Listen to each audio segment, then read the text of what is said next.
Proses bertanya.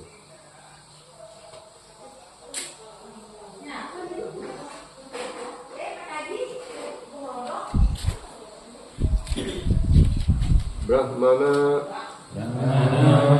Jodito Brahman Gunakyane Gunasya Ca Yasmai Yata Praha darsana Brahmana Chodito Brahman Gunakyani Gunasyaca Gunakyani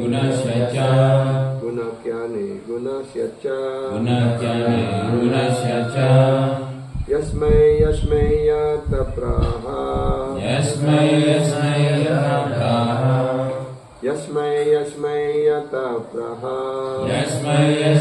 Yata Praha Narado Dewa Darsana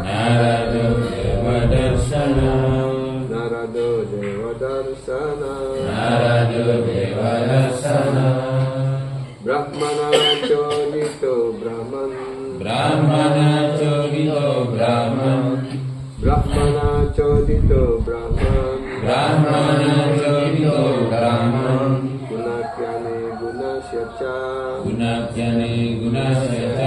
Gunakyani Gunasyaca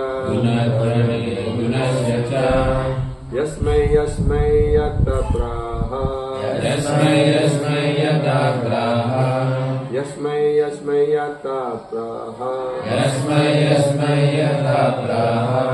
Narado Dewa Darsana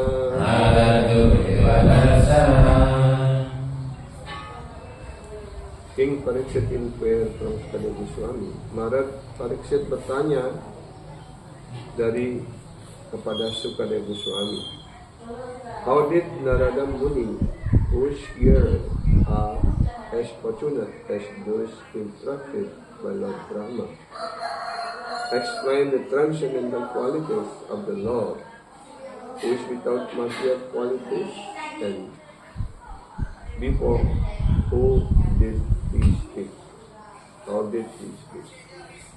Jadi di sini Parikshit Maharaj bertanya pada Sukadeva Goswami, bagaimana Narada Muni yang pendengarnya semujur yang memberikan pengetahuan, yaitu sebagai Lord Dewa Brahma, menjelaskan kualitas-kualitas rohani Tuhan yang tidak memiliki kualitas material, dan di hadapan siapa beliau berbicara.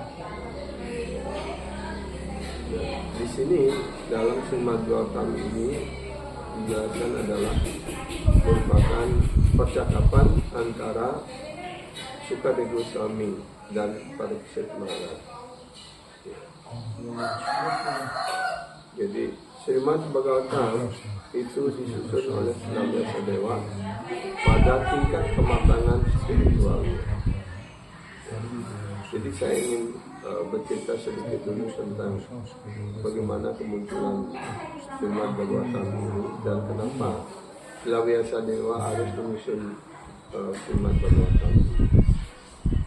Jadi pada ketika terjadi overlapping, karena setiap Sri Krishna muncul ya pada zaman Dwapara Yuga yang lalu, ketika Krishna akan muncul, personalitas Tuhan yang Maha Esa, Sri Krishna yang asli akan muncul pada menjelang akhir daripada Dwapara Yuga, maka berikutnya akan disusul oleh Kali Yuga yang khusus. Karena pada Kali Yuga yang khusus, Sri Krishna, personalitas Tuhan yang Maha Esa Sri Krishna sendiri akan muncul sebagai penyembah, sebagai Sri Krishna Mahaprabhu. Karena itu yang mestinya susunan daripada 4 zaman itu Satya, mestinya Dwapara, Treta, dan Kali.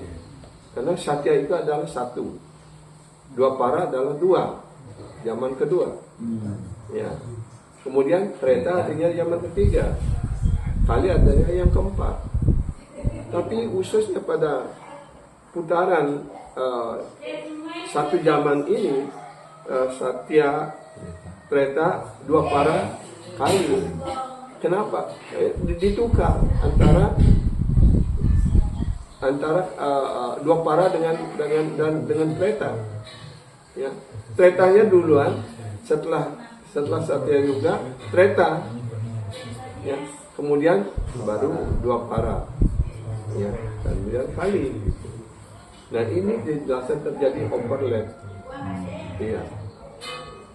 Nah pada saat itulah Sila Vyasadeva duduk di pertapaan beliau dan merenung. Saya sudah menulis Catur Veda dan membagi keseluruhan untuk kemujuran, keuntungan manusia pada zaman kali juga yang penuh dengan segala kemerosotan, segala keburukan dan sebagainya. Maka beliau menyusun membagi Weda itu menjadi Catur Weda dan dibagi masing-masing sarjananya masing-masing. Ya. Kemudian setelah menyusun Catur Weda, beliau juga belum merasa puas. Ya, karena beliau berpikir untuk bagaimana untuk golongan Sudra, Waisya, Sudra, kaum perempuan dan Wijabandu, orang-orang yang lahir di keluarga Brahmana, Ksatria, Waisya, tapi mereka belum disucikan, belum mendapatkan penyucian diri. Karena itu disebut Wijabandu. Ya. Karena itu beliau berpikir, untuk itu beliau menyusun kemudian Mahabharata. Ya. Dan sudah menyusun Mahabharata yang dimaksudkan untuk semua masyarakat seperti kita ini, beliau juga belum merasa puas. Masih lalu ada merasa kurang. Karena itu beliau meditasi di tepi Sungai Saraswati. Ya. Dan tempat beliau masih ada sampai sekarang, yaitu di Himalaya. Ya, ashram beliau disebut Badarik Ashram, dan di dekat sana itu adalah sumber daripada Sungai Saraswati, juga ada di sana. Ya, jadi kami cukup muncul sudah 2 kali menemui tempat itu. Itu di sungai ada batu yang besar, tapi di dalamnya ada goa. Dulu kita berpikir Islam sudah bisa akan ada seperti bangunan. Tidak, beliau di dalam goa, di dalam batu. Ya. Kalau kita masuk ke sana, hawanya sangat sejuk sekali. Tidak ada kendala, tapi suasana sangat nyaman, sangat sejuk. Di sana ada Acca Sila Vyasadeva yang kecil yang itu. Kemudian ada Acca dari Sukadeva Goswami dan Acca daripada Madhva Acharya juga ada di sana. Ganesha juga. Nah, tempat daripada Ganesha kurang lebih 200 meter dari tempat itu, lebih di bawah. Ada gua kecil juga di sana.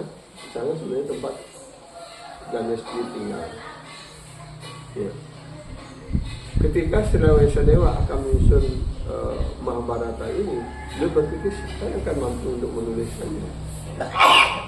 Kemudian beliau mendekati Ganesha, kemudian mengatakan saya siap akan menulisnya, tapi Anda tidak boleh berhenti dalam mendiktekan ini. Saya akan mau menulis. Ya, Anda boleh menulis sepanjang Anda sudah mengerti apa yang saya sampaikan. Ini terjadi pembicaraan. Maka Vyasadeva, dan dulu kita berpikir bahwa antara Vyasadeva dan Ganesha itu duduk berhadapan-hadapan.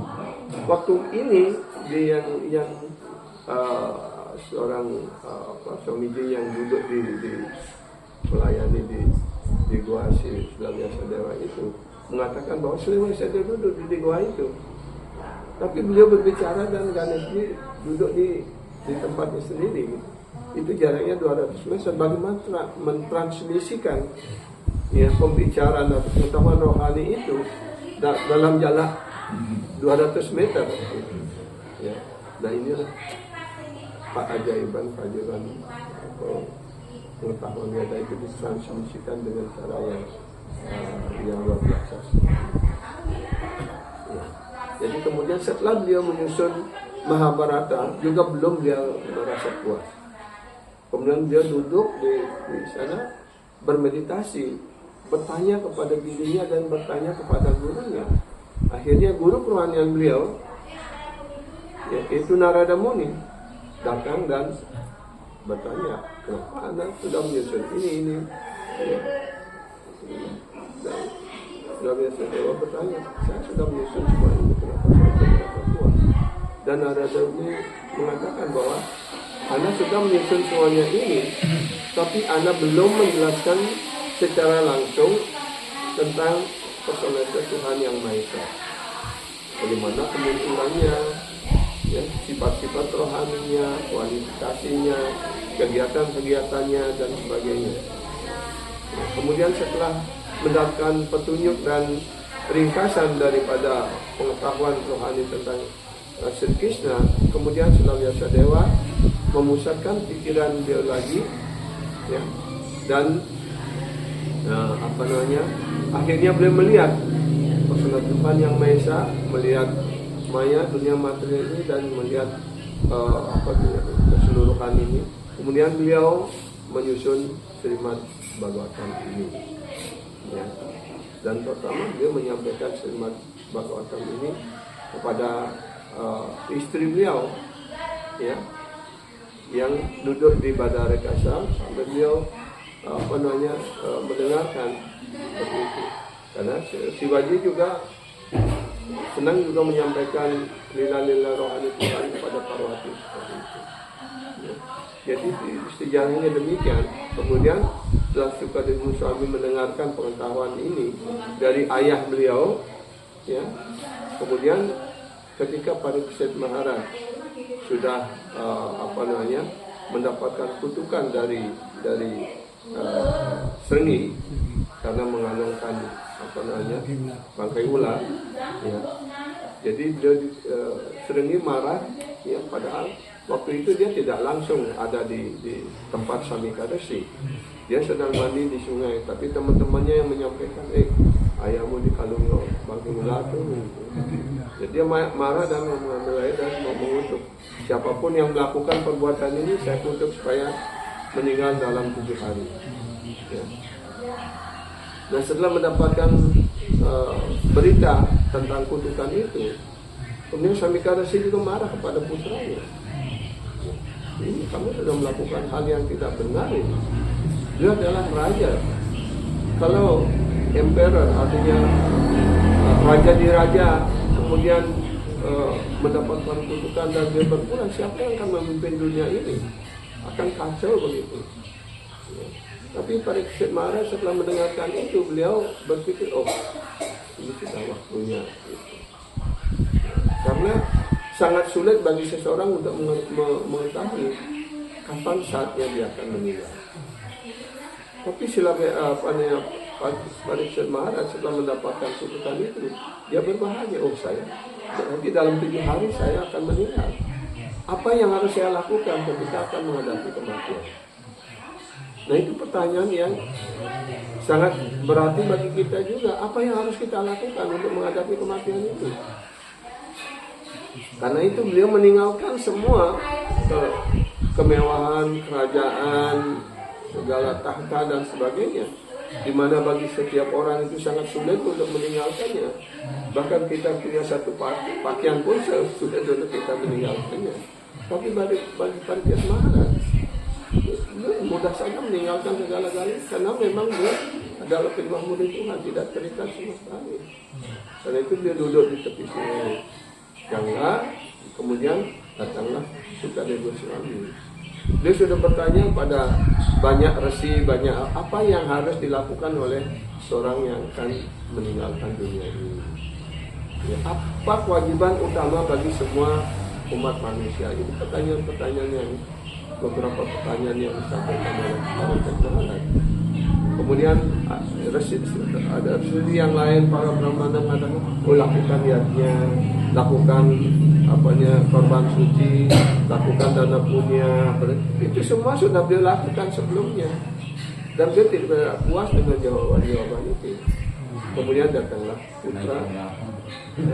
Buat kumulapan kayak kemarin. Jadi kemudian datanglah setelah Sukadeva Goswami, yaitu putra daripada Vyasadeva. Dan dia berkeliling dalam keadaan telanjang itu. Ya. Kemudian dia datang, ya. Parikshit Maharaj bertanya, apa yang harus kami lakukan? Kemudian dia mengatakan, dengarkan Srimad Bhagavatam selama 7 hari 7 malam ini. Dan disitulah terjadi percakapan bagaimana kemudian Srimad Bhagavatam ini untuk kedua kalinya disampaikan oleh Sukadeva Goswami pada Parikshit Maharaj. Dan pada saat yang sama juga ya Suta Goswami juga mendengarkan itu ya. Kemudian pada awal Kaliuga ini, ketika para Rishi, para brahmana berkumpul di hutan Naimisaranya setelah menghadapi awal dari Kaliuga ini, sudah dilihat segala hal buruk, beliau-beliau itu ingin melaksanakan yajna selama 1000 tahun. Tapi ketika dinyalakan api, ya, yang api tidak menyala, yang keluar hanya asap hitam seperti itu. Akhirnya diputuskan bahwa korban suci seperti apa yang dilakukan sebelumnya itu sudah tidak berlaku lagi untuk zaman kali ini. Karena itu mereka bertanya, apa yang harus dilakukan? Itu hanya dulu. Yang perlu dilakukan adalah mendengarkan tentang kegiatan lila rohani Tuhan, kemunculan beliau, kegiatan-kegiatannya, bagaimana kepergiannya dan sebagainya seperti itu. Ya, dan itu semuanya disepakati. Akhirnya dinobatkanlah Suta Goswami untuk menyampaikan kembali Srimad Bhagavatam kepada semua Rishi di Naimisaranya. Dan Naimisaranya juga ada di India. Ya, waktu ini kami perjalanan dari Brindavan menuju Ayodhya. Ternyata ada petunjuk Naimisaranya gitu. Ya, mudah-mudahan tahun depan kalau bisa datang lagi ke India, saya ingin mengunjungi hutan Naimisaranya ini. Jadi rencananya mau dari Ayodhya ketika balik itu, kalau mampir ke sana katanya agak jauh ya. Jadi tempat-tempat suci itu ada semua di India, ya, tempat di mana Bhagavatam ini disampaikan. Nah itu cerita ringkasnya demikian. Dan Srimad Bhagavatam itu kemudian disampaikan selama 7 hari 7 malam, ya, dan kemudian disusun kembali oleh Srila Vyasadeva, dibagi menjadi 12 kanda Srimad Bhagavatam itu. Dan itulah banyak kesejahteraan yang terakhir disusun oleh Srila Vyasadeva untuk kesejahteraan semua umat manusia, khususnya para penyembah.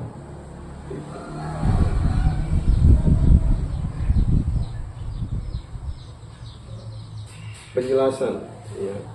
Dewarsi Narada secara langsung, Dewarsi Narada was directly instructed by Brahmani, ya, who was also directly instructed by the Supreme Lord.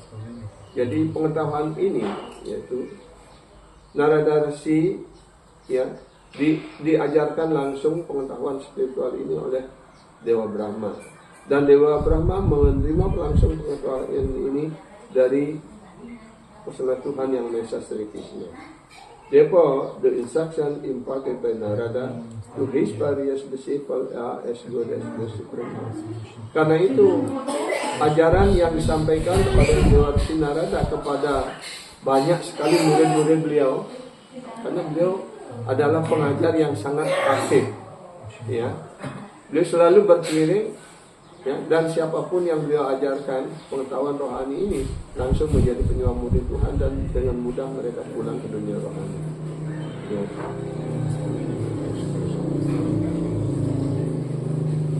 Ya, apa yang disampaikan kepada murid-murid beliau, ya, maka itu adalah sebaik dari ajaran Tuhan langsung, ya.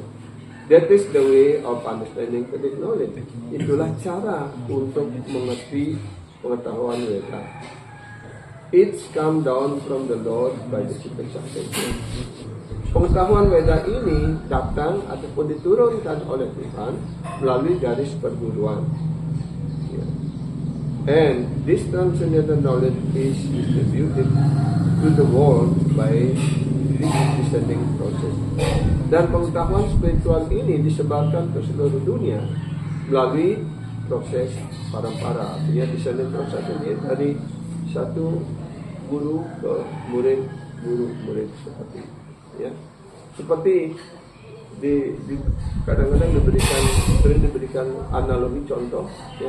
Kalau orang memetik mangga yang sudah matang di pohon, ya, kalau itu dijatuhkan kan rusak dia. Tapi ada banyak orang yang dioper dari satu orang ke orang lain sampai yang paling bawah seperti itu. Nah, itulah sistem pengetahuan Weda itu begitu. Diturunkan dari Tuhan Yang Maha Esa Sri Krishna. Dia menyampaikan pengetahuan ini kepada Brahma, kemudian dari Brahma kepada Narada, dari Narada kepada Vyasa, dari Vyasa kepada Madhva, dan seterusnya seperti itu. Ya. Karena itu kemurnian pengetahuan Weda yang kita terima sekarang ini dari garis para ini adalah semurni, ya, sama dengan apa yang disampaikan oleh Sri Krishna kepada Brahma. Jadi inilah yang disebut parampara. Karena di sini walaupun banyak guru yang sudah menyampaikannya kepada murid-muridnya, beliau tidak pernah mengatakan menurut saya ataupun menurut itu. Tapi beliau mengatakan apa yang disampaikan oleh Tuhan, apa yang disampaikan oleh Narada, apa yang disampaikan. Jadi beliau mengutip sastra seperti itu. There is no chance or able to receive the Vedic knowledge from mental speculation. Karena itu sebenarnya kalau kita mengikuti proses parampara ini, tidak ada kesempatan bagi kita untuk menerima pengetahuan Weda dari seorang spekulator ataupun orang yang penafsir yang tidak benar seperti itu. Ya. Spekulator artinya spekulasi, bukan pengetahuan yang sesungguhnya yang kita terima. Therefore, whenever Narada Muni goes, ya, wherever karena itu kemanapun Narada Muni pergi, beliau represent himself as authorized by the Lord. Beliau menampilkan dirinya sebagai yang dikuasakan oleh Tuhan, yang sudah diotorisasi oleh Tuhan. And his appearance is as good as that of the scripture. Dan kapanpun seorang guru kerohanian yang dapat dipercaya muncul, ataupun seperti Narada Muni, Vyasa, dan Srila Prabhupada muncul di hadapan kita, itu sama dengan sebaik dengan kemunculan Tuhan sendiri. Similarly, the disciplic succession, which is strictly followed by transcendental instruction of is a bona fide chain of disciplic succession. Begitu pun sama halnya garis parampara ini, ya, yang diikuti dengan penuh ketaatan,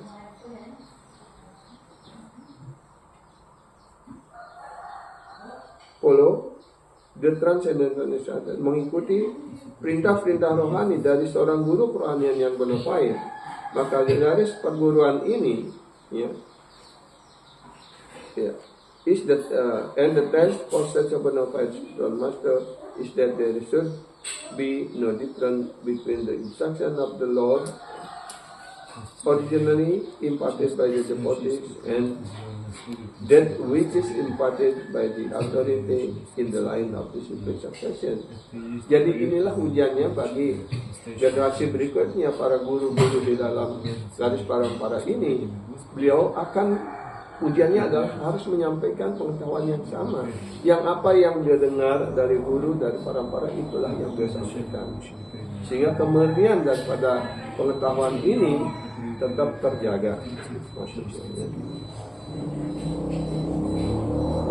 How Narada Muni introduced the transcendental knowledge of the Lord will be explained in the later chapter. Bagaimana Narada Muni menyampaikan pengetahuan rohani ini, ya, pengetahuan rohani tentang Tuhan ini akan disampaikan dalam skala berikutnya, ya, penjelasan berikutnya. Ada banyak hal, ya, di dalam sloka ini yang perlu dijelaskan. Prabhupada di sini hanya memberikan petunjuk ataupun indikasi, ya. Untuk mengerti sepenuhnya, ya, apa yang dimaksudkan oleh Srila Prabhupada, perlu penjelasan lebih lanjut.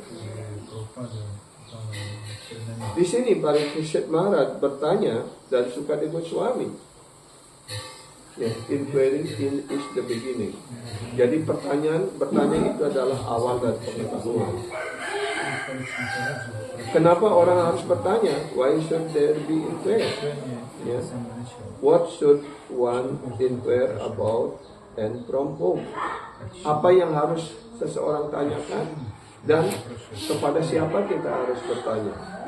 Ya. This require explanation. Hal ini perlu penjelasan. A conditioned soul has many doubts. Kita sebagai roh yang terikat, kita memiliki banyak sekali keraguan-raguan. Ya. Unless one inquires, sampai seseorang bertanya, tanpa kita bertanya, how will those doubts be dispelled? Bagaimana keraguan-raguan kita bisa dihilangkan? Ya. Who is qualified person? Who is the qualified person who will give a proper answer without any mistake? Siapakah orang yang memiliki kualifikasi untuk memberikan jawaban, ya, tanpa kesalahan? Ya. Jadi begitu bangun setiap makhluk hidup di dunia ini penuh dengan pertanyaan-pertanyaan dan jawaban-jawaban. Kita dengar burung pagi-pagi, ayam berkokok, kan jam 4 yang sudah berkokok. Kemudian kalau kita begitu matahari menjelang terbit, banyak burung-burung kecil ini. Semuanya ribut kan, bercakap-cakap. Mereka sebenarnya bercakap-cakap, tanya jawab apa? Kemana kita akan cari makan hari ini? Apa yang harus kita lakukan dan sebagainya. Ya. Dunia ini penuh dengan ada yang bertanya, ada yang menjawab. Kami itu ada sekolah, ada perguruan tinggi dan sebagainya. Ya. Tapi pengetahuan apa yang harus kita tanyakan? Pertanyaan-pertanyaan apa yang harus kita tanyakan? Dan siapa yang pantas untuk menjawab pertanyaan kita? Itu dijelaskan di sini. Ya. Apakah kita hanya bertanya, itu ada gaya nih? Oh ya jadi gaya deh. Ya. Ya. Bisnis apa nih perlu yang perlu kita kerjakan sekarang, kita dapat untung dan sebagainya. Pada umumnya kita hanya berbicara tentang itu. Pernahkah kita bertanya tentang siapakah diri saya? Kemana saya akan pergi setelah kita meninggalkan badan ini? Ya. Bagaimana caranya supaya kita tidak lahir lagi di sini? Pernahkah kita berbicara seperti itu? Atau bahkan kita tidak mengerti siapa diri kita yang sebenarnya? Ya? Itulah yang dibahas dalam percakapan ini. Good fortune arise, artinya kemujuran terbit. Sama seperti ketika matahari terbit, itu adalah hal yang mujur karena kita menghilangkan kegelapan. Ketika dalam kegelapan kita tidak bisa melihat apa-apa sih, sehingga ngayaku gitu. Ya. Dan dunia ini, dunia ciptaan materi ini adalah penuh dengan kegelapan. Karena itu perlu matahari, perlu bulan, perlu listrik. Ya. Adakah dunia yang tidak perlu matahari, bulan, dan listrik? Hah? Dunia rohani itu adalah dunia yang terang benderang. Ya. Di sana, di dalam gua kita bisa nanti bahasa itu. Di sana tidak perlu bulan, bintang, dan matahari. Karena dunia rohani itu begitu cemerlang diterangi oleh pantulan sinar badan rohani Tuhan yang Esa sendiri. Nah. Ya.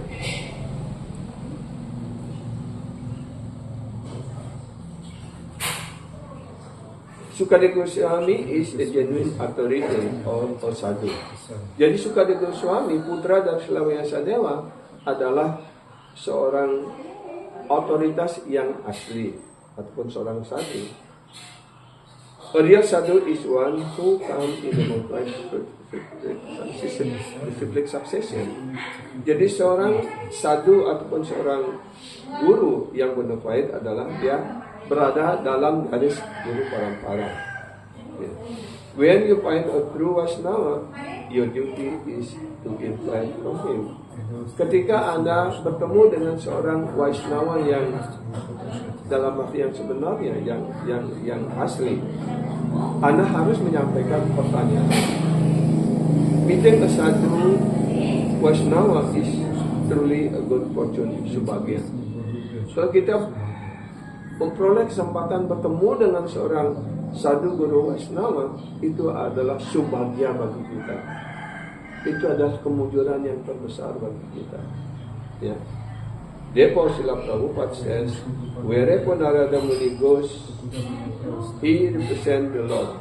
Karena itu Srila Prabhupada di dalam penjelasan beliau mengatakan bahwa kemanapun Narada Muni pergi, ya, beliau adalah mewakili Tuhan. Ya.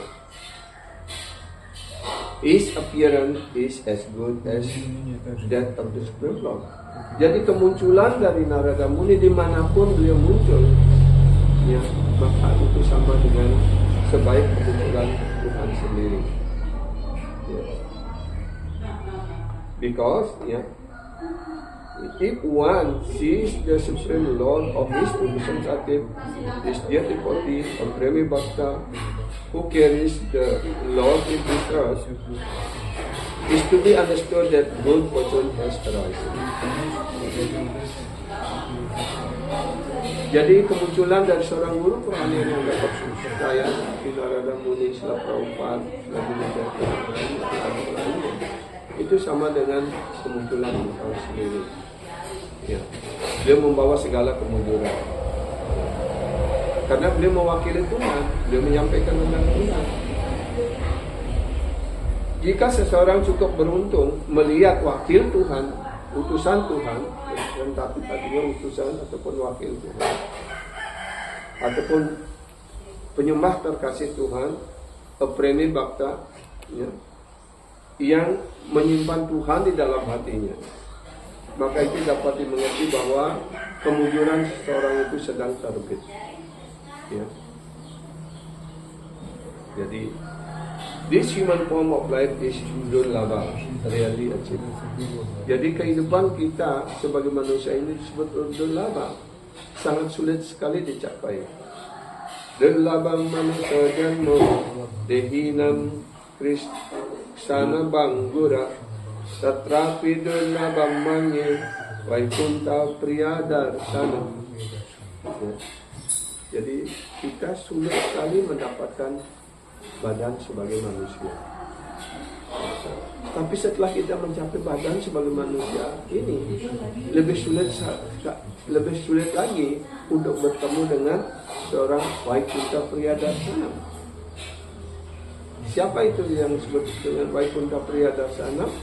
Vaikunta artinya dunia rohani. Ya.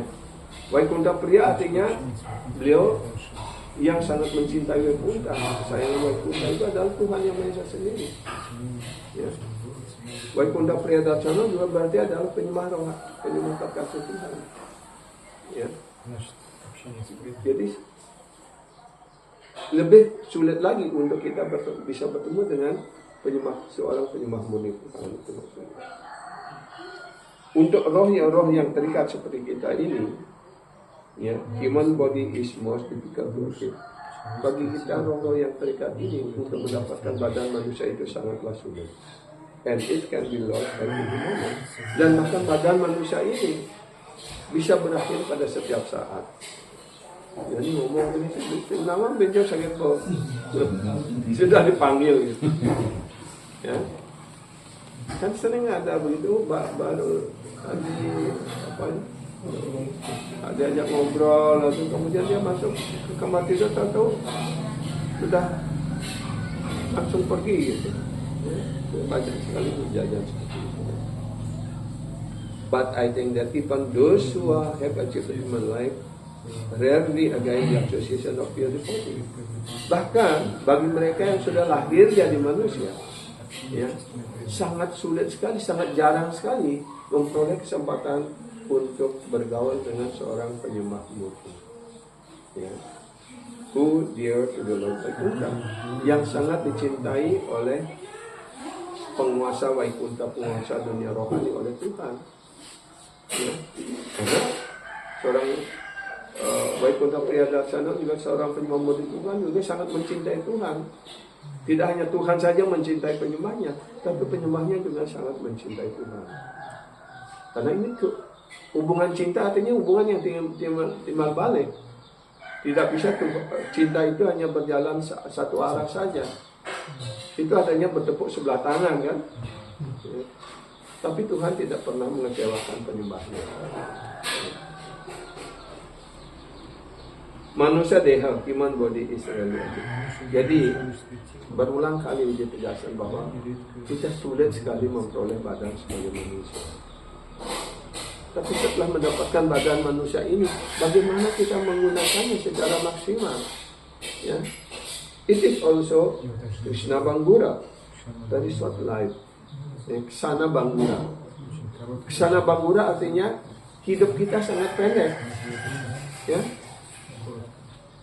Kalau pada zaman Satya Yuga, kehidupan orang itu selama 100.000 tahun.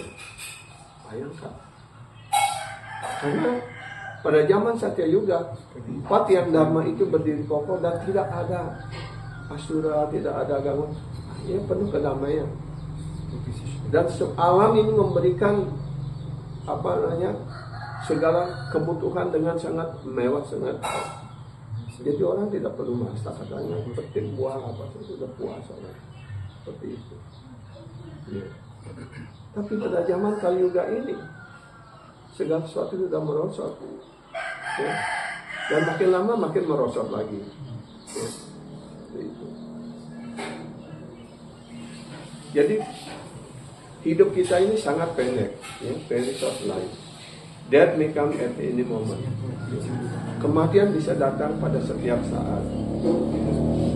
Dokosin, roh-roh yang terikat berpikir, I will never die. Pernahkah kita berpikir bahwa kita akan meninggal suatu saat? Hah? Ya. Bahkan kita sudah mengalami begitu banyak kejadian sanak saudara kita meninggal ataupun keluarga dan atau teman baik dan sebagainya. Pada saat itu kita bersedih sebentar ketika kita melayat. Ya. Bahkan kita pada umumnya, saya lihat umat ini tidak merasa sedih ketika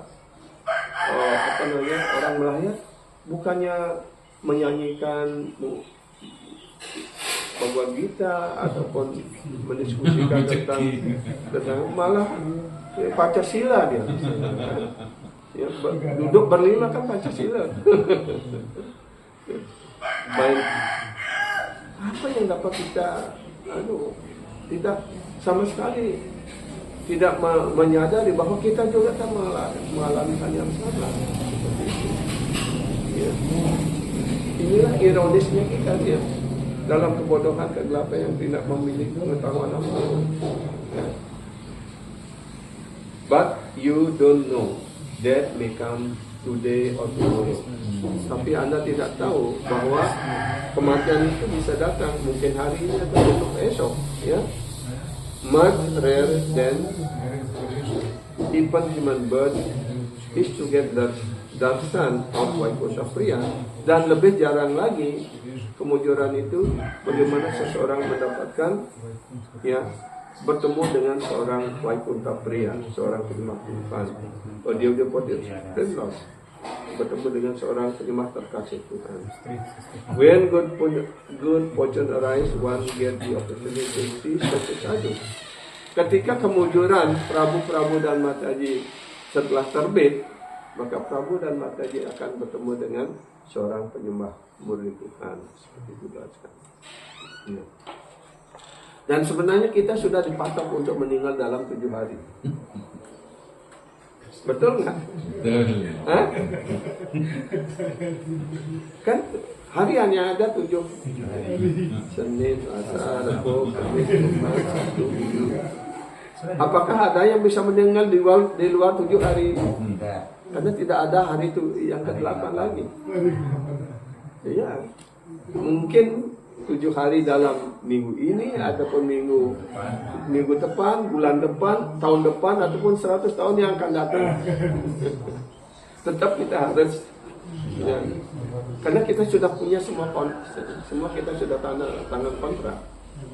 Sama seperti kalau kita kontrak kamar atau rumah, kan sesuai dengan kemampuan kita kontrak rumah itu, ya. Apakah 1 bulan, 1 tahun, 10 tahun dan sebagainya. Yang uang lebih banyak buat kontraknya lebih panjang gitu, ya. Begitu pula kita dengan badan ini, sebenarnya kita sudah tangan kontrak, ya. Apa kontrak kita? Sebesar mana kegiatan saleh dan kegiatan buruk yang kita lakukan pada masa lampau. Jadi umur kita sudah ditentukan gitu, ya. Dan kadang-kadang bisa lebih pendek lagi. Kalau kita kontrak kamar, kemudian kita pakai untuk hal-hal yang tidak baik, ya, narkoba umpamanya, ya, digerebek oleh polisi langsung ditendang keluar gitu, ya. Gitu. Begitu pula dengan badan kita ini. Kalau kita menyalahgunakan badan ini, diputus kontraknya. Ada orang bunuh diri kan, artinya dia memutus kontrak. Seperti itu. Padahal kontraknya belum habis itu mestinya, tapi dia bunuh diri.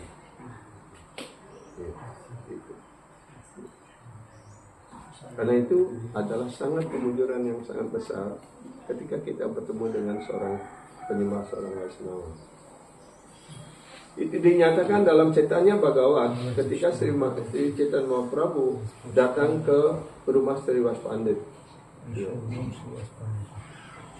Sri Vas berkata, Aji mora sakala Aji mora sakala dukera haila nasa Aji mora dewasa haila parakasa Aji mora janma karma sakala sapala Aji mara udaya sakala sumangala Aji mara pitrikula aila udara Aji sesewa kidanya aila amara Aji mora nayana bagera nahi singa tare deki jara Sri Chaitanya charana sevarama. Today all my suffering are destroyed. Hari ini semua penderitaan kami dihancurkan. On this day you have appeared before me. Pada hari ini Anda telah muncul di hadapan kami. Today my birth and all my deed have borne fruit. Hari ini apa yang telah kami kerjakan, ya, kelahiran kami dan kegiatan-kegiatan kami telah membuahkan hasil. Today all auspicious come before me. Hari ini segala kemunjuran, segala hal yang baik telah muncul. Today my ancestors are delivered. Hari ini semua leluhur kami telah dibebaskan. Today my home has become glorious. Hari ini rumah saya menjadi sangat murni, sangat terpuji, ya, sangat mulia. Today my eyes has become fortunate without limit. Hari ini mata saya menjadi sungguh-sungguh sangat beruntung tanpa batas. Ya. Today I gaze on you. Hari ini saya memandangi diri Anda, the Supreme Lord, Tuhan yang Maha Esa, whose feet Goddess Lakshmi serve, yang dimana kaki Padmanya selalu dilayani oleh Dewi Lakshmi. Ya. Jadi itu ketika Sri Chaitanya Mahaprabhu hadir di rumah Sri Vas Pandit, ya, Jadi serius banget menyampaikan pujian-pujian ini. Karena betapa mungkin kalau Tuhan sekali muncul di rumah kita, betapa munculnya kita, kan? Rumah kita tersucikan dan luhur kita terbebaskan, segala apa yang kita lakukan, ya, itu membuahkan hasil yang terbesar seperti itu. Itulah kemujuran. Ya. Ya. Begitu pula kalau seorang penyembah murni Tuhan, wakil Tuhan hadir di rumah kita, betapa mujurnya kita. Ya. Mahaprabhu is the supreme personality of God, and Sri Chaitanya Mahaprabhu adalah personal Tuhan yang Maha Esa sendiri. Ya, tapi pada zaman Kali Yuga ini beliau muncul sebagai seorang penyembah untuk mengajarkan kepada kita bagaimana kita melakukan proses bakti ini. Karena apa kesimpulan dari ajaran Bhagavad Gita? Kan dua sloka. Kesimpulan ajaran dari Krishna dalam Bhagavad Gita. Ya. Man mana bawa mad bhakto madhyaji mam namaskuru mam ewa isyasi satyam te pratijani priyosime. Ya. Jadi berpikirlah selalu tentang diriku. Ya. Jangan memikirkan sesuatu yang lain selain berpikir tentang diriku. Bisakah kita selalu berpikir tentang Krishna? Pada saat japa saja kita tidak konsentrasi, ya.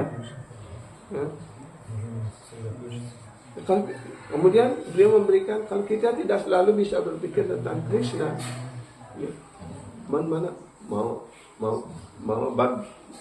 bhakta menjadi penyembah, ya. Penyembah artinya kita melakukan kegiatan pelayanan. Ya. Kalau tidak bisa mana madhyaji, ya, menyampaikan doa-doa, ya. Seperti Arjuna setelah melihat Krishna, ya, setelah mendengarkan apa yang disampaikan oleh Sri Krishna, Arjuna juga menyampaikan doa-doa minta maaf berulang-ulang kali dan sebagainya seperti itu.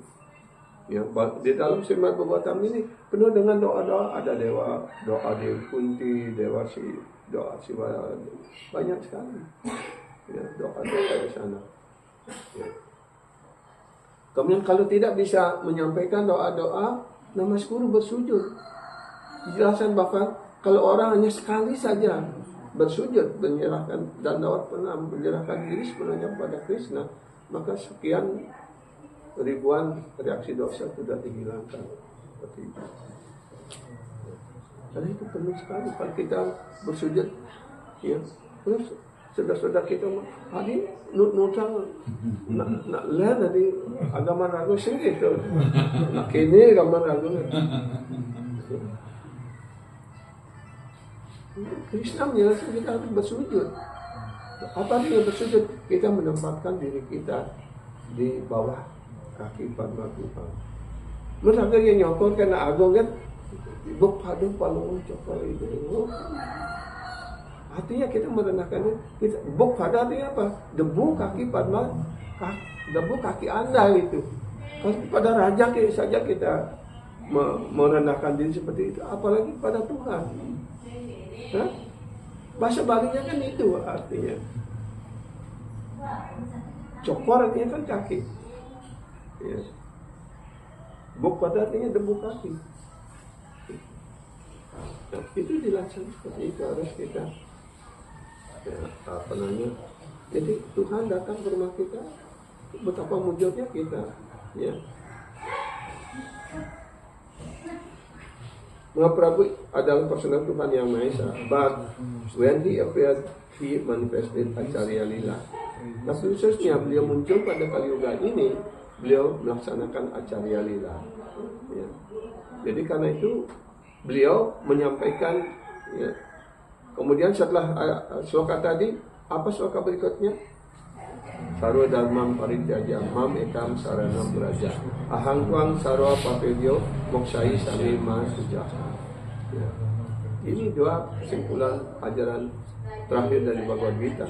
Dan setelah beliau menyampaikan Bhagavad Gita ini selesai, beliau kembali ke dunia rohani. Ya. Setelah di sana beliau merenungkan, saya sudah mengajarkan, menyuruh orang untuk berserah diri, untuk menjadi penyembah, untuk berpikir tentangku, untuk memuji diriku, untuk menjadi penyembah dan untuk bersujud dan sebagainya. Bagaimana orang-orang Kali Yuga ini yang begitu merosot, begitu bodoh dapat melakukan hal ini? Karena itu beliau memutuskan saya harus turun lagi, tapi sebagai penyembah untuk memberikan contoh bagaimana untuk melaksanakan kesimpulan ajaran luar kita ini. Betapa murah hatinya Tuhan. Beliau memberikan pengetahuan, beliau mengajarkan, beliau menurunkan pengetahuan dari Weda melalui garis para. Setelah itu beliau mengajarkan lagi intisari pengetahuan Weda, Bhagavad Gita, Mahabharata dan sebagainya. Ya. Kemudian setelah itu beliau turun lagi untuk memberikan contoh kepada kita bagaimana kita dapat melakukan bakti ini. Beliau melakukan itu semua. Karena itu beliau melaksanakan acarya lila. Ya. Kali yoge sadu pawaya duskara janiya sadu guru rupi Krishna ailana liya. Kali yoga is very difficult to find such a sadhu. Pada zaman Kali Yuga ini sangat sulit sekali untuk menemukan seorang sadhu yang asli, yang sesungguhnya. Biarkan dia mendengarkan Bhagavatam juga. Ya. Therefore, Krishna appear as a sadhu guru taking birth in Nadia. Karena itu, Krishna muncul di Nadia dalam acarya lela sebagai seorang sadhu. Paramatma assume a body. Mahaprabhu perform acarya lila. Mahaprabhu melaksanakan acarya lila, artinya kegiatan sebagai acarya, sebagai guru.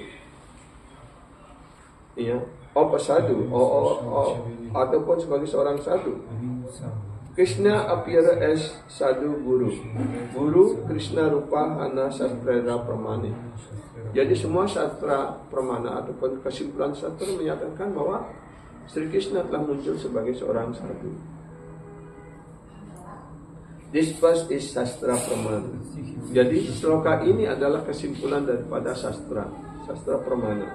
Ya, sastric evidence ataupun bukti dari sastra. Ya, that Krishna appear as guru. Jadi Krishna muncul sebagai guru, sebagai Chaitanya Mahaprabhu. Itu adalah kesimpulan dari sastra. Guru Astaka yang ketujuh, sadhu guru is saksadari. Ya. Saksadari tvena samasta sastra ukta syatara vyataeva sadhi kintu pravarya priya eva tasya vande guru sri charana ravinda. Nah, di sini lihat saksadari. Ya. As good as Sri Hari, artinya sebaik Tuhan Sri Hari. Jadi guru kerohanian dijelaskan di sini dalam sloka ini adalah sebaik Tuhan Sri Hari. Karena beliau diutus oleh Tuhan Sri Hari untuk menyampaikan pesan-pesan Tuhan Sri Hari, untuk menyampaikan pengetahuan yang telah diberikan, telah disampaikan oleh Tuhan Sri Hari. Seperti itu.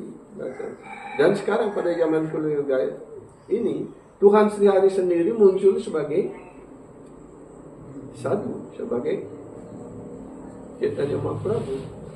Ya.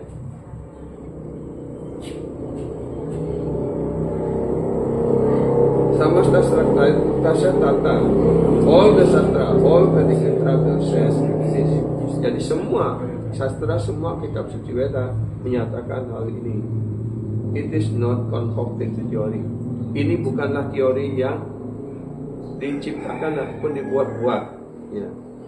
Jadi kita di dalam kesadaran Krishna ini, kita tidak pernah, ya, guru manapun tidak akan pernah mengatakan menurut saya, menurut atau menurut hemat saya, kira-kira itu sudah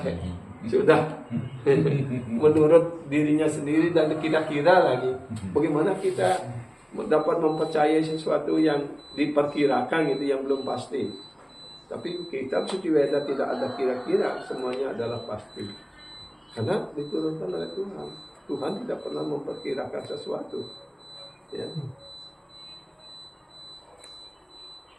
Saksat dari Tuena Samasta Sastra Uktasa Tata Biata Ewa Sadbi Itu Praboria Priawertesa Pandeguru Sri Carana Rabbina.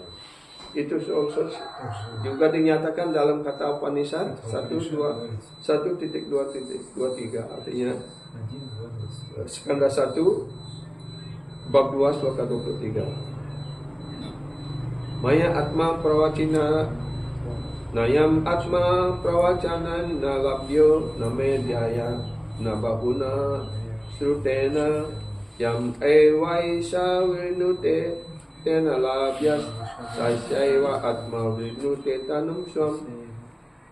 The Supreme Lord is not attained by expert explanation.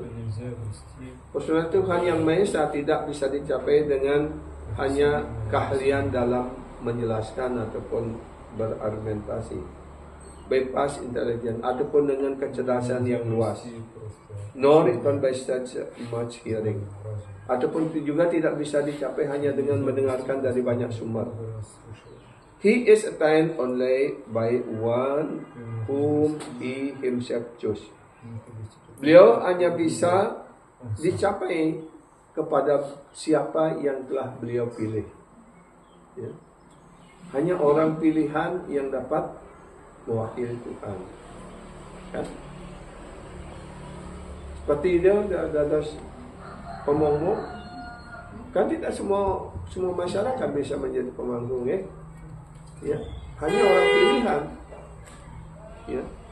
Begitu pula dijelaskan. He attained only by. Ya, beliau hanya bisa dicapai oleh orang yang dia pilih. To such a person, he manifests his true form. Jadi orang seperti itu, penyembah seperti itu, ya, dapat mewujudkan diri beliau sendiri. One cannot understand Paramatma Tattva by hearing prawacana.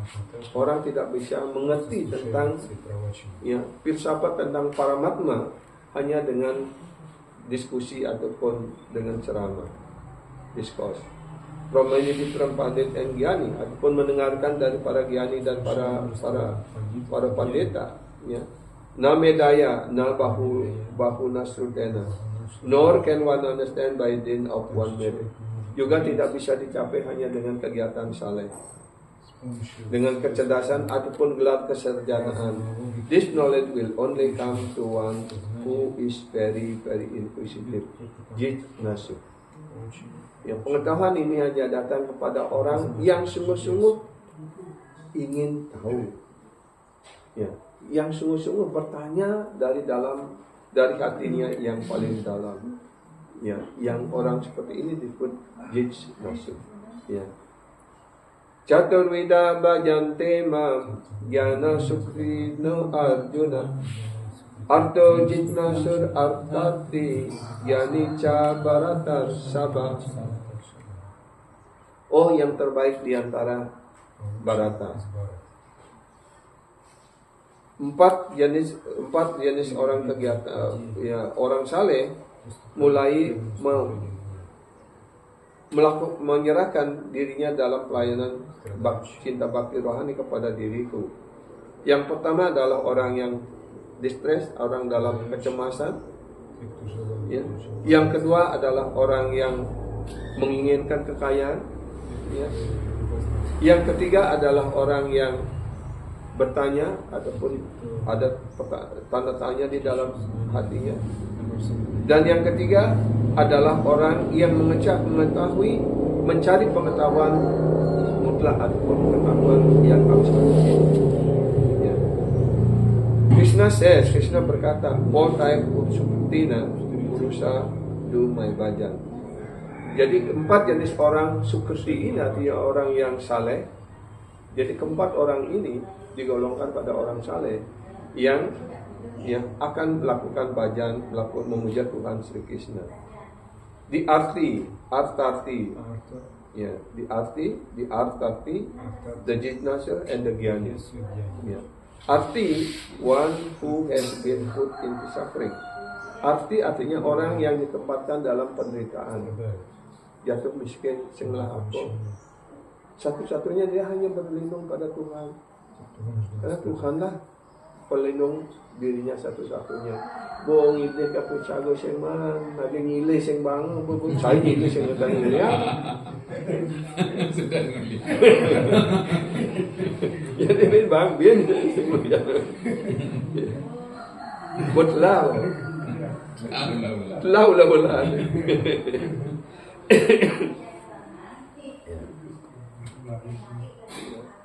Offer prayers to Krishna to get out of situation. Kemudian dia satu-satunya hanya berdoa pada Krishna untuk bisa keluar dari situasi yang malang itu.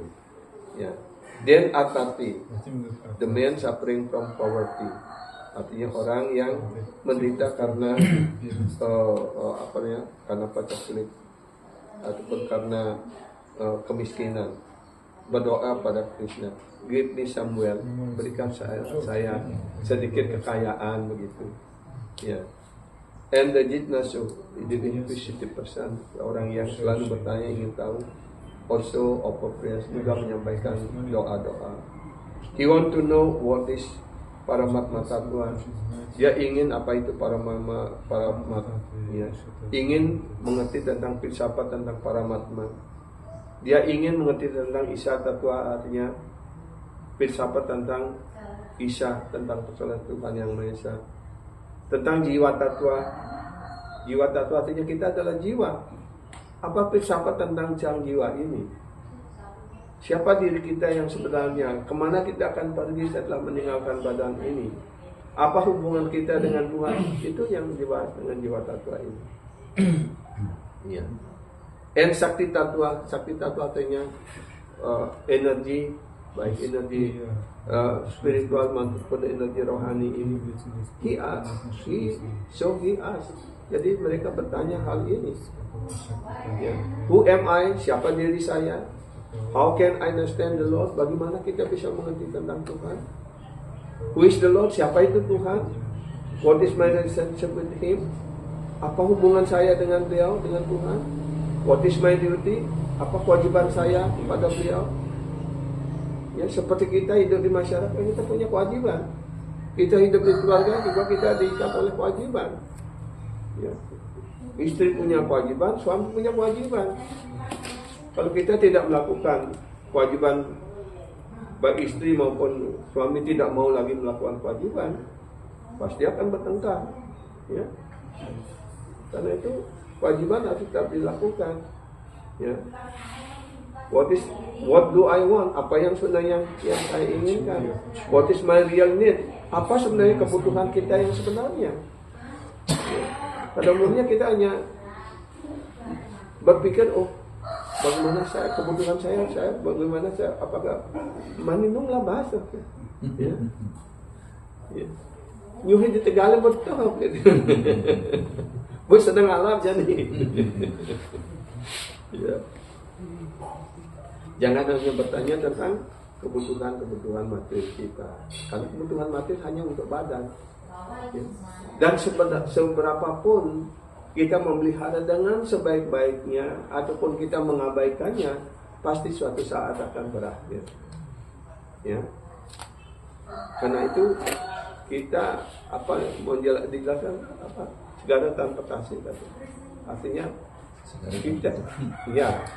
Artinya kebutuhan badan kita ini seperti lautan yang tiada batasnya.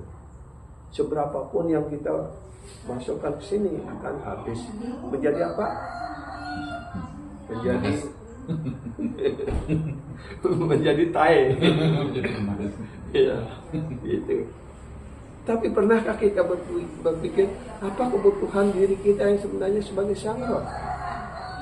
Karena tanpa roh, badan ini tidak ada artinya. Ya. Baru kita menangis setelah sang roh meninggalkan badan ini, baru menangis. Sebenarnya apa yang kita tangisi? Menangisi badan atau menangisi yang pergi? Nah, pernahkah kita bertanya? Nah. Tergantung pemahaman seseorang. Kalau dia paham dengan badan, nanti badannya yang ditangisi. Iya. Kenapa dia menangis? Ya, karena dia kehilangan kesempatan untuk bergaul. Ya, ya nak suge ya, mengeling makanya ini dia bersilian pes jadi.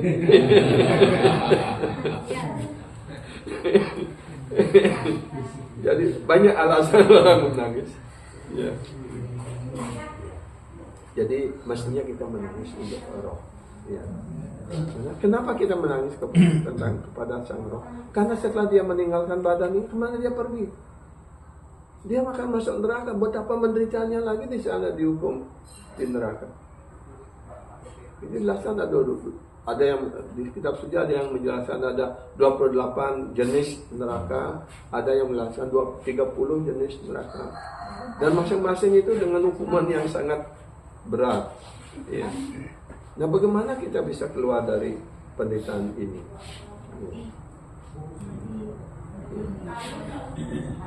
What is my real need? Parikshit Maharaj wants to know all these things. Nah, inilah yang ingin diketahui oleh Parikshit Maharaj. Therefore he is inquired from Sukadeva Goswami. Karena itu beliau bertanya pada Sukadeva Goswami. This is symptom of one who is superstition. Inilah ciri orang yang superstition ataupun orang yang mengerti tentang pengetahuan. Jadi karena itu ya kita harus bertanya tentang hal-hal yang penting berkaitan dengan diri kita sebagai roh. Ya. Dan sangat beruntung kalau kita bertemu dengan seorang sadhu guru Vaishnava yang bisa menyampaikan pengetahuan ini, yang bisa memberikan jawaban atas pertanyaan-pertanyaan yang perlu kita tanyakan. Seperti ya, Parikshit Maharaj menjelang meninggal, dia bertanya kepada Sukadeva Goswami. Ya. Karena itu kemudian Sukadeva Goswami menyampaikan pengetahuan Srimad Bhagavatam ini selama 7 hari 7 malam. Dan beliau terus menyampaikan pertanyaan dan Sukadeva Goswami terus memberikan jawaban-jawaban yang tepat. Ya. Dan beliau sudah di hampir 2 atau 3 hari, Sukadeva Goswami bertanya lagi, apakah Anda tidak perlu mengasuh? Perlu minum dulu sedikit atau apa? Oh tidak, saya sudah segala kecemasan saya akan kematian sudah hilang. Saya tidak merasa lapar, sudah hanya mendengarkan pengetahuan ini dari Anda. Saya sudah terhanyut dalam sukacita rohani. Saya ingin mendengarkan lebih banyak lagi. Karena topik ataupun pembicaraan tentang Tuhan, tentang penyembah-penyembah Tuhan, tentang hubungan antara penyembah dengan Tuhan, itu sangat menarik. Ya. Itulah yang akan menyucikan hati kita, pikiran kita. Kalau kita selalu memperoleh kesempatan untuk sadhu sangha, mendengarkan tentang topik-topik tentang ini, maka itulah yang akan menyucikan hati kita, menyucikan pikiran kita. Ya. Jika pada saat akhir hidup kita konsentrasi dengan hal ini, maka kita mencapai kesempurnaan hidup kita sebagai manusia. Ya. Nah, jadi hari ini sampai di sini, karena ini sudah jam 7:30.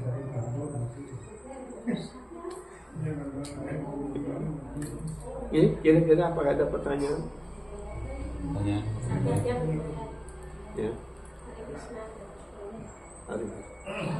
Kita terlahir sebagai manusia, kenapa lambat sekali menyadari diri ketika kita mendapatkan suatu masalah? Itu sebenarnya kan karunia. Kenapa lama sekali kita menyadari bahwa itu karunia? Dan kenapa badan kita itu lebih senang melakukan pekerjaan material daripada spiritual? Dikasih ujian tuh nangis, dikasih misalnya kelancaran rezeki senang sekali. itulah di kehidupan kita di dunia materi ini. Karena kita belum menyadari siapa diri kita yang sebenarnya. Ya. Karena kita masih berpikir saya ini, badan inilah diri saya. Kita masih lupa, tidak menyadari siapa yang memberi kehidupan pada badan ini. Ya, di badan ini kan ada 2 roh. Ya, ada paramatma dan jivatma. Jivatma adalah diri kita yang sebenarnya, dan paramatma adalah Tuhan yang selalu mengawal kehidupan kita. Ketika kita menginginkan hal-hal yang material, Allah juga menunjukkan sesuai dengan karma kita. Ya, diberikan kesempatan menikmati. Tapi beliau tidak ikut campur. Kan dijelaskan di dalam buku kita seperti burung yang hinggap, dua burung yang hinggap di pohon. Yang satu menikmati buah, yang satu hanya menonton, memperhatikan. Ya, burung yang makan buah dari pohon itulah jiwatma. Dan yang satu lagi yang memperhatikan adalah paramatma. Seperti itu. Nah, itu karena kita belum menyadari diri kita yang sebenarnya. Ketika kita sudah menyadari diri kita yang sebenarnya dan apa yang menjadi kebutuhan kita yang sebenarnya, maka kita bisa mengimbangkan. Tidak bersedih ketika mendapatkan kerugian, tidak euforia, tidak terlalu bersenang hati ketika kita mendapatkan kemujuran. Karena apa? Karena kita mengerti bahwa segala sesuatu adalah atas karunia Tuhan. Rugi juga karunia Tuhan, ataupun sakit juga karunia Tuhan. Gimana caranya kita menyadari hal itu? Oh, ini adalah reaksi dosa saya. Ya. Kenapa orang lain harus bertanggung jawab? Kan orang yang berbuat harus bertanggung jawab. Gitu. Kadang-kadang orang kan dia menderita menyalahkan orang lain gitu. Padahal itu udah reaksi dari karmanya sendiri gitu. Iya. Paling alur. Iya. Apalagi kemudian meluaskan kamu main ngenang itu nyakit. Padahal itu dari reaksi dosa kita sendiri. Iya. Jadi kalau kita memiliki pengetahuan yang benar, penderitaan itu orang akan senang. Para sadhu guru Vaishnava ketika menderita dia tidak bersedih karena merasa oh sekarang reaksi dosa saya sudah dikurangkan. Ya. Ketika dia mendapatkan karunia kesenangan sesuatu rezeki, dia juga berterima kasih kepada Tuhan. Oh, Anda memberikan hal ini sehingga saya bisa gunakan lagi untuk berbakti kepada Anda. Ya, menyadari segala sesuatu adalah karunia Tuhan. Ya, baik penderitaan maupun kesukacitaan adalah karunia Tuhan. Dengan cara demikian kita mengurangi keterikatan kita, mengurangi ego. Oh, nah, udah dago nih gitu. Kita lupa pada Tuhan. Tapi kalau kita sudah menyadari diri, segala sesuatu baik buruk adalah karena karunia Tuhan. Inilah yang disebut dengan penyerahan diri kita pada Tuhan.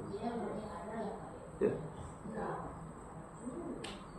Jadi kenapa kita ya?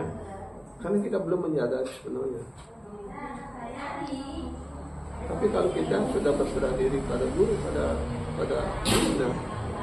Tuhan, segala sesuatu diatur oleh beliau. Apa yang perlu kita takutkan? Bahkan para sadhu mengatakan ketika Krishna ingin memberikan karunia khusus kepada seorang penyembah, dia akan mengambil segala-galanya. Prabhupada juga membaca sloka itu. Beliau takut di awalnya, takut sekali beliau. Ya. Tapi lama-lama akhirnya memang diambil semuanya oleh Krishna supaya beliau bisa berserah diri sepenuhnya dan mempersiapkan dirinya lebih matang untuk bisa mengemban misi seorang Krishna ini ke dunia barat.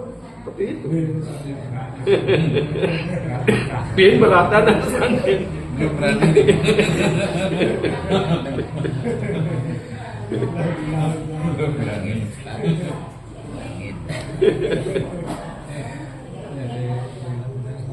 Ya. Tahap demi tahap. Sekarang belum siap. Belum berani. Belum berani. Baru membaca saja mengerikan. Soalnya di Tegal nyon sedang mengaji.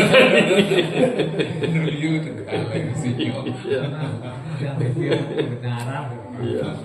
Tapi kalau kita menyadari bahwa segala sesuatu adalah milik Tuhan. Ya. Keluarga juga adalah keluarga. Sila Bhaktivinoda Thakur mengatakan, oh Tuhan, saya hanya di rumah ini saya hanya sebagai caretaker, hanya sebagai penjaga saja. Segala sesuatu adalah milik Anda, baik buruk adalah karena Anda. Ya. Istri, anak-anak, pelayan dan semuanya itu adalah pelayan-pelayan Anda. Saya hanya caretaker di sini. Ya. Kalau kita bisa memiliki kesadaran seperti ini, kita tidak beban. Karena Krishna yang menjadi tuan rumah, kita pelayan. Ya. Baik buruk yang terjadi adalah karena Krishna yang tanggung jawab. Kenapa kita harus mengambil tanggung jawab yang bukan menjadi tanggung jawab kita? Karena kita mengambil tanggung jawab yang berat, yang bukan merupakan tanggung jawab kita gitu. Coba serahkan tanggung jawab ini pada Krishna. Kita hanya sebagai pelayan. Ya. Oke, bentar lagi. Ya. Tadi Guru Maharaj menyatakan tentang orang yang meninggal, beberapa pengunjung itu justru tidak bersedih, dia tidak membaca Bhagavad Gita, justru mencekik. Bahkan sekarang fenomenanya itu jadi mati, bahkan bina minggu baru dikremasi. Bagaimana penderitaan orang roh seperti Iya. itu sudah menunggu lama. Baik yang meninggal tidak memiliki pengetahuan, masyarakat lingkungannya juga tidak memiliki pengetahuan. Bagaimana? Ya hanya terus diikat oleh kebodohan, terus akhirnya semakin menderita gitu. Kan itulah kita diberi, tadi di awal sudah dijelaskan, kita diberikan badan sebagai manusia ini untuk apa? Itu adalah untuk mencari pengetahuan, untuk pencerahan pada diri kita supaya mengerti tentang siapa diri kita, kemana tujuan hidup kita dan sebagainya.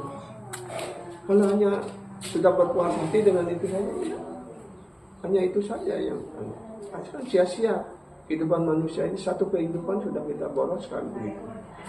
Ya akhirnya kita, apakah itu sudah pasti dalam kelahiran berikutnya kita akan menjadi manusia? Belum tentu.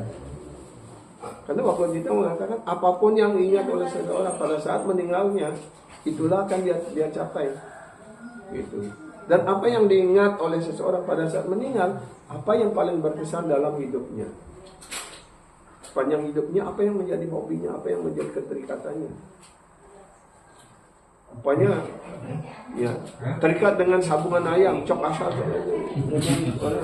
Pada saat meninggal, sebelum meninggal ya, melang kurungannya. Akhirnya dia ayam nanti. Ya. Apapun yang diingat pada saat meninggal itulah. Karena itu jelasan ya, mereka yang ingat pada diri pada saat meninggalkan badannya, dia sampai pada diriku gitu. Ya. Dan orang yang sampai pada Krishna, dia tidak lahir di dunia materi ini, mencapai dunia rohani bersama Krishna sana. Mana lebih baik? Hah? Ingin ingat Krishna ataupun ingin cok asal, ingin menceki dan sebagainya. Krishna tidak interpret, tapi Krishna memberikan pilihan dan jalan. Pilihan itu pada diri kita, karena kita diberikan kemerdekaan untuk memilih. Orang cerdas milih apa? Milih Krishna. Orang yang bodoh milih apa? Milih cok gasal.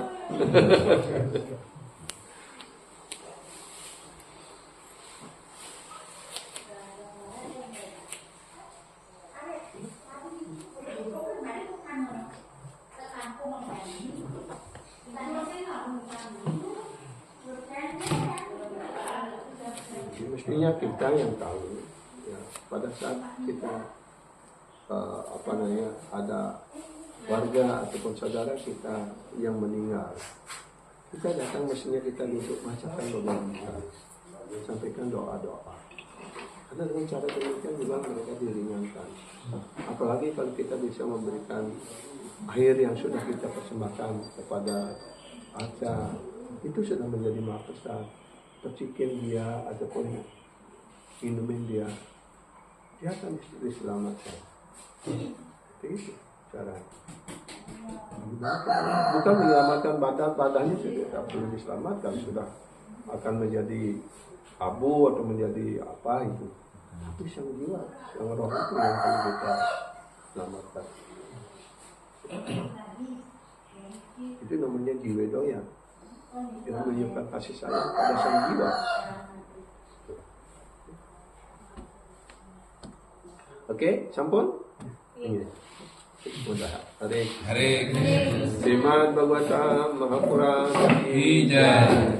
Srimad Bhagavad Gita Mahapanishad Ki Jai. Jai Jai Srila Prabhupada Ki Srila Gurudev Ki Jai. Haribo.